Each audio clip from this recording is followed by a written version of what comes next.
अस्सलामुअलैकुम स्टूडेंट्स। उम्मीद करता हूँ आप सब खैर खैरियत से होंगे। आज का हमारा जो टॉपिक है वो फर्स्ट ईयर की बुक का 1.5 graphical representation of software system है। आज हम इस टॉपिक के जो कॉन्सेप्ट हैं उन्हें भी समझेंगे और इसे बुक से भी हाईलाइट करेंगे। तो सबसे पहले समझते हैं कि graphical representation of software system है क्या। जब भी कोई जो डेवलपमेंट टीम होती है या कोई कंपनी है, जब कोई सॉफ्टवेयर को बनाने लगती है तो उसके बनाने से पहले वो उसका एक ग्राफिकल डिज़ाइन बनाती है, एक उसकी डायग्राम या आप उसे ग्राफिकल रिप्रेजेंटेशन कह सकते हैं, ताकि सॉफ्टवेयर को हम बनाने से पहले उसके कंप्लीट वर्क को एक किसी और सॉफ्टवेयर के अंदर हम उसे कंप्लीटली समझ सकें। ग्राफिकल रिप्रेजेंटेशन का बेसिकली मकसद ये होता है कि आप जो है सॉफ्टवेयर की वर्किंग को अंडरस्टैंड कर सकें। अगर एक क्लाइंट या जिसको सॉफ्टवेयर रिक्वायर है, वो एक डेवलपर के पास आता है और अपनी सारी चीज़ें उसे बताता है कि मुझे ये वाला सॉफ्टवेयर चाहिए, उसके अंदर ये फ़ीचर्स होंगे। तो उसके बाद जो डेवलपर है वो डायरेक्टली सॉफ्टवेयर को बनाना शुरू कर दे, तो इससे ना तो जो क्लाइंट होगा उसे सॉफ्टवेयर की समझ आएगी, ना ही जो डेवलपर है वो उसे अच्छे तरीके से बना सकेगा। इससे पहले क्या किया जाता है, एक ग्राफिकल रिप्रेजेंटेशन दी जाती है सॉफ्टवेयर की, एक डायग्राम ड्रामेटिकल जो है सॉफ्टवेयर की जो है रिप्रेजेंटेशन दी जाती है कि हमारा जो यूज़र है वो ऐप के साथ ऐसे इंटरेक्ट करेगा, ऐसे पहले साइन अप करेगा, इस तरह साइन इन करेगा, उसके बाद वो ये एक्शन कर सकता है, ये काम वो नहीं कर सकता। ये सारी चीज़ें पहले ही किसी और सॉफ्टवेयर के अंदर जो ग्राफिकल रिप्रेजेंटेशन के सॉफ्टवेयर हैं, उनके अंदर ये सारी चीज़ें पहले डिफ़ाइन की जाती हैं एक ग्राफिकल शक्ल की फ़ॉर्म में। तो यहाँ पर हम इसको पढ़ते हैं और मज़ीद इसको समझने की कोशिश करते हैं। Graphical representation of software system involves using visual diagrams. ये क्या करती हैं, ये सिस्टम विजुअल डायग्राम बनाता है आपके रियल सिस्टम की, जो अभी तक बना नहीं है, जिसको अभी बनाया जाएगा, उसकी विजुअल रिप्रेजेंटेशन है, विजुअल डायग्राम होगी। टू डिपिक्ट, डिपिक्ट का क्या मतलब है कि वो आपको वैसा ही फील करवाएगा। जैसे आपने डायग्राम के अंदर आपको नज़र आ रहा होगा कि आप इस तरह अपने सॉफ्टवेयर के साथ इंटरेक्ट कर रहे हैं, आपको वो वाली फीलिंग देगा कि आप सॉफ्टवेयर के साथ कैसे उसके साथ इंटरेक्शन करेंगे। To depict various aspects of a software systems structure and behaviour. जितने भी सॉफ्टवेयर के एलिमेंट्स हैं या सॉफ्टवेयर के कंपोनेंट्स हैं, उनको आप अलग अलग बनाकर उनके साथ आप इंटरेक्शन करेंगे, ताकि आप सिस्टम के वर्क को, उसके फ़्लो को अच्छी तरह समझ सकें, क्लाइंट भी उसको अच्छी तरह से समझ सके और जो डेवलपर हैं वो भी उसको अच्छी तरह से समझ सकें कि हमारा सॉफ्टवेयर असल में वर्क कैसे करेगा। जब इसके ऊपर कोड किया जाएगा तो इसका फ़्लो क्या होगा। This approach helps in simplifying complex systems.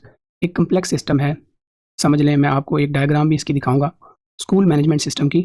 तो उसमें जो स्कूल का जो स्टूडेंट है वो अपने पोर्टल के ऊपर कैसे लॉगिन करेगा, लॉगिन करने के बाद वो क्या क्या चीज़ें देख सकेगा, उसको अपनी प्रोफाइल नज़र आएगी, वो कोर्सेज़ के अंदर इनरोल कर सकेगा, जो जो वो काम कर सकेगा उन्हें हमने डायग्राम की शक्ल में एक्सप्लेन करना है। इससे क्या होगा, एक कम्प्लेक्स सिस्टम जो होगा, एक मुश्किल सिस्टम जो होगा, उसको हम आसानी से समझ सकेंगे।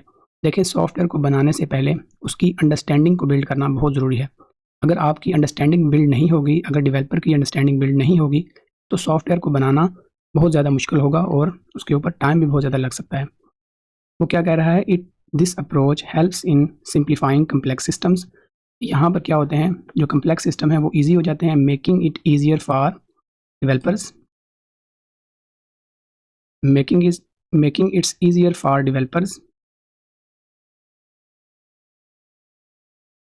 And stakeholders. जो भी उसके स्टेक होल्डर्स हैं, जो भी उसके जो क्लाइंट हैं या डेवलपर्स हैं, सबके सब की जो अंडरस्टैंडिंग है वो क्या करेगा, ईजी बनाएगा अंडरस्टैंड करना, कम्युनिकेट करना एंड मैनेज द सिस्टम। आपस में जो डेवलपर्स और स्टेक होल्डर्स की कम्युनिकेशन होगी उसको भी आसान करेगा और सिस्टम को मैनेज करना भी यहाँ पर आसान हो जाएगा। तो यहाँ पर मैं एक डायग्राम के ऊपर आपको लेके चलता हूँ, वहाँ पर ग्राफिकल रिप्रेजेंटेशन की आपको अंडरस्टैंडिंग देने की कोशिश करता हूँ। यहाँ पर ये आपको एक डायग्राम नज़र आ रही है, ये एक स्कूल के पोर्टल की डायग्राम है, इसे यूज़ केस डायग्राम कह लें। हम अपने नेक्स्ट लेक्चर के अंदर यूज़ केस डायग्राम्स को भी समझेंगे। फ़िलहाल इसको आप एक डायग्राम के ऊपर देखें कि इस तरह हमारा सॉफ्टवेयर बनेगा। यहाँ पर आपको एक स्टूडेंट नज़र आ रहा है, स्टूडेंट एक जो है एक एंटिटी है यहाँ पर, वो क्या कर रही है, वो स्कूल की किन किन चीज़ों को, स्कूल के पोर्टल की किन किन चीज़ों के साथ इंटरेक्ट कर पा रही है। यहाँ पर देखिएगा वो अपनी प्रोफाइल को व्यू कर रही है, उसके ऊपर क्या है, उसका उसकी इमेज है, उसका जो इनरोल कोर्सेज हैं वो नज़र आ रहे हैं, उसकी ईमेल नज़र आ रही है, उसका नाम, उसका फ़ोन नंबर, ये सारी चीज़ें उसकी प्रोफाइल के अंदर उसे देखने को मिल रही हैं। उसके बाद वो वहाँ पर क्या कर सकता है, नए कोर्स के अंदर इनरोल कर सकता है। उसके बाद वो क्या कर सकता है, व्यू कोर्स मटेरियल्स, वो क्या कर सकता है, जो कोर्स का मटेरियल है, कोर्स के अंदर वो क्या-क्या पढ़ेगा, वो चीज़ें वो देख सकता है। इसके अलावा किसी चीज़ को स्टूडेंट छेड़-छाड़ नहीं कर सकता, स्टूडेंट उसके साथ इंटरैक्ट नहीं कर सकता।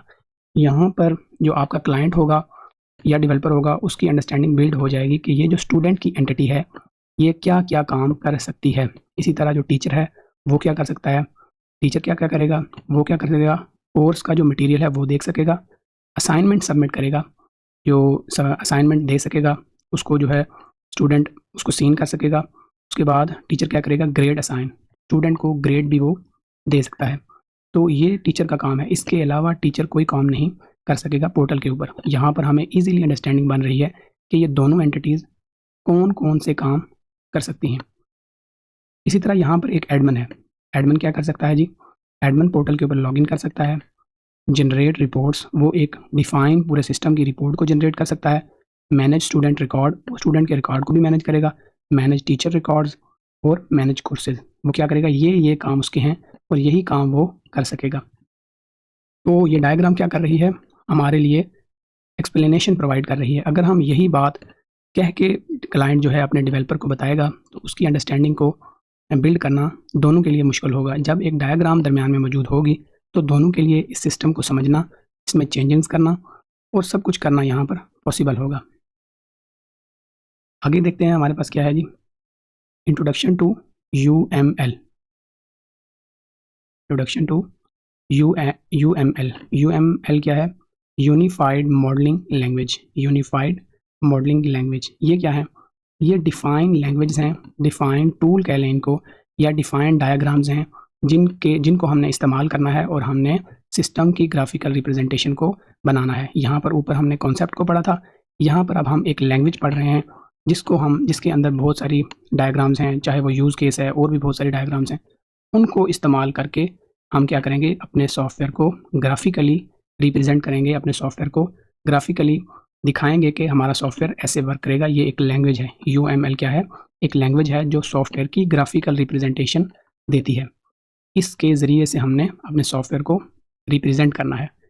तो unified modelling language is a standardise way to visualise the design of a software system. इसके अंदर स्टैंडर्ड्स को डिफ़ाइन कर दिया गया है, मुख्तलिफ स्टैंडर्ड्स बना दिए गए हैं कि ऐसे आपने अपने सिस्टम को दिखाना है।